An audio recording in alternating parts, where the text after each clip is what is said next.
ఇక నిన్నమన్నా నేను మాట్లాడిందని ఒక్కొక్క రకంగా తీసుకొని మాట్లాడుతున్నారు. 2-3 రోజుల నుంచి నేనే రాజు నేనే మంత్రి అని రాస్తారు. ఇట్లా ఆలోచన చేసిన పాలకులు కాలగర్భంలో కలిసిపోయినాను. ఇంకొక ఆయన సన్నాయి నొక్కులు నొక్కుతున్నాడు. నేను ఎన్నడో చెప్పిన, అయ్యా మేము పాలకులం కాదు, మేము సేవకులము. ప్రజలకు సేవ చేయడానికి వాళ్ళు ఒక అవకాశం ఇచ్చిండ్రు. ఎప్పుడూ నేను అది గుర్తుపెట్టుకుంటా.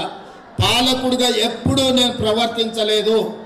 నేను సేవకుడిగా నా బాధ్యతలను నిర్వహిస్తున్నా, బాధ్యతాయుతంగా నిర్వహించాలి.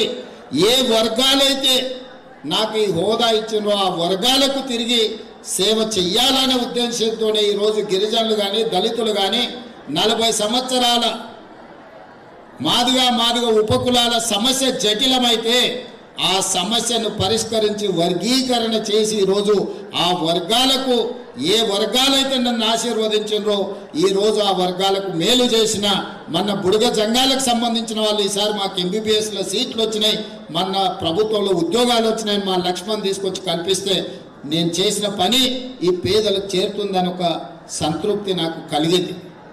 అదేవిధంగా ఈనాడు నేనే రాజు నేనే మంత్రి అనే విధానాన్ని వాళ్ళు ఏదైతే అనుకుంటున్నారో, నేనే ముఖ్యమంత్రిని, నేనే మున్సిపల్ మంత్రిని, ముఖ్యమంత్రి కాదు మున్సిపల్ మంత్రిని కూడా నేనే.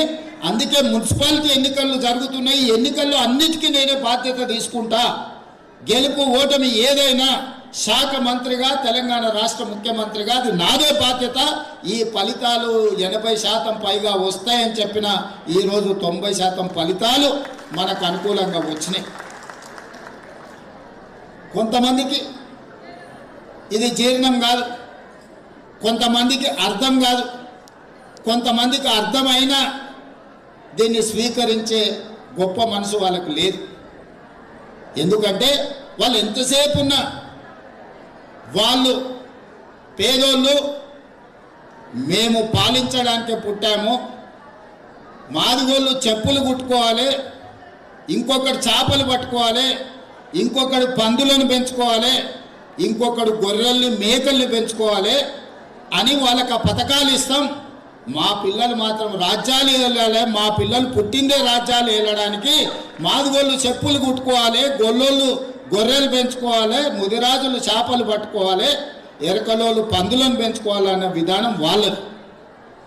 నేనన్నా ఈ పరిపాలనలో వాళ్ళని భాగస్వాములను చేయాలా, వాళ్ళని డాక్టర్లను చేయాలి, వాళ్ళని లాయర్లను చేయాలి, వాళ్ళని ఇంజనీర్లను చేయాలి, వాళ్ళని ఐఏఎస్లను చేయాలి, వాళ్ళని ఐపీఎస్లను చేయాలి, వాళ్ళని ఎమ్మెల్యేలను చేయాలి, వాళ్ళని ఎమ్మెల్సీలను చేయాలి.